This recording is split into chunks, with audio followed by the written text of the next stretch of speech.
Buried treasure. Justin lived in a two-story white frame house down a hollow tucked between two hills. His mother taught in a local school system. His father worked road construction. His house was isolated and he had no playmates within walking distance of his house. He liked to play games on the computer and watch hunting and fishing shows with his father on television. He caught the school bus around 7 every morning and was home about 4:30 in the afternoon. He had a collie named Hickory who followed him everywhere he went. His older sister was away at college. He procrastinated on his research paper until 3 days before it was due. His task was to study the written work of Henry Marryat, the early abolitionist who he selected, and find out whatever he could about the writer's life. He sat down at the computer with a bowl of popcorn and a cup of hot cocoa. He learned that little was known about Mr. Marryat, that he supposedly lived in upstate New York, and that he was a poet and an essayist. Justin found one poem and several essays written by Mr. Marryat. All were about the evils of slavery and the belief that harmony and truth would reign in the end. One essay told the story of a young girl who was captured off the west coast of Africa and whose spirit could not endure the long ship ride of the Middle Passage.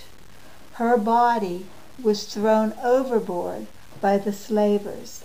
In the story, her spirit flew from her body with a promise to sustain future generations as they strive for justice and unity in the world.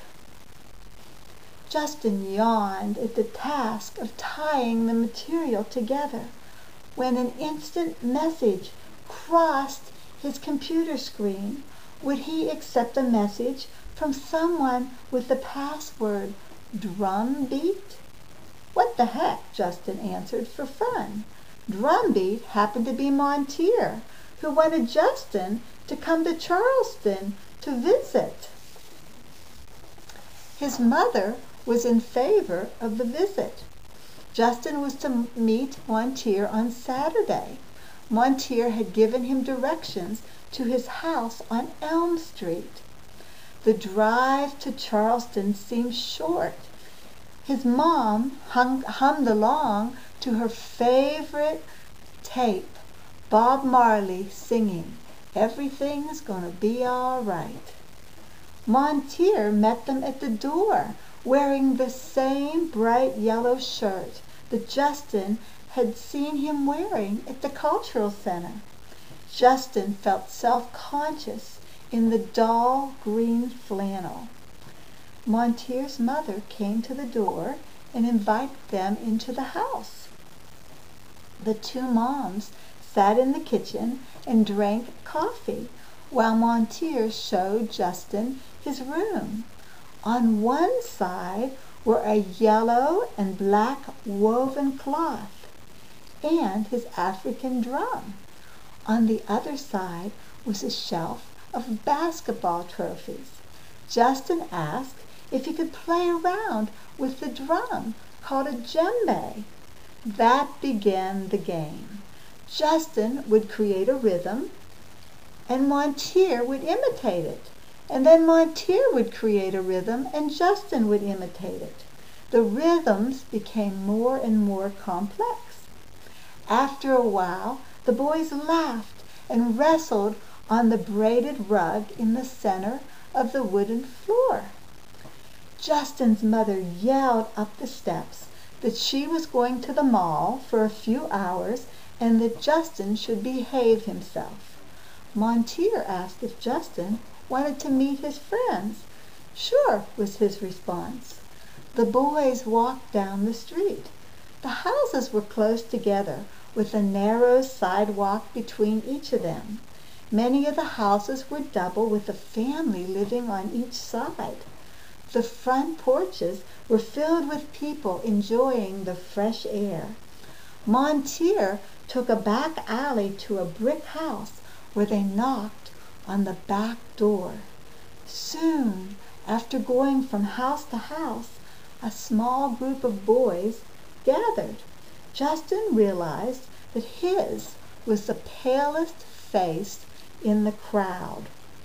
All the boys were interested in Justin and asked him all kinds of questions. The boys walked to a small corner store and restaurant and dared Justin to go in and order sweet potato pie.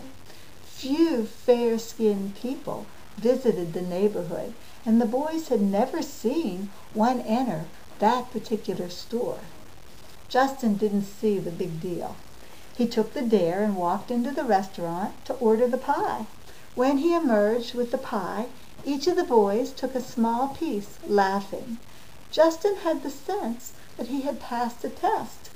They all walked to the playground and became immersed in a game of basketball. No one talked. Justin had never seen such intense energy on a court. The neighborhood boys definitely had an edge on him. Every shot they made seemed to go through the hoop. Justin congratulated the boys on their skill and said that he had better get back to Montier's. His mother was due back soon. Montier walked in silence with Justin. Justin said that he had a lot of fun and would like for Montier to visit him. The boys agreed to ask their mothers about a time for a visit. Justin's mother showed up, loaded with shopping bags and wanting to leave before the 5 o'clock traffic.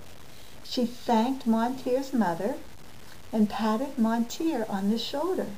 She could tell that the boys had enjoyed each other's company and knew that a friendship had begun.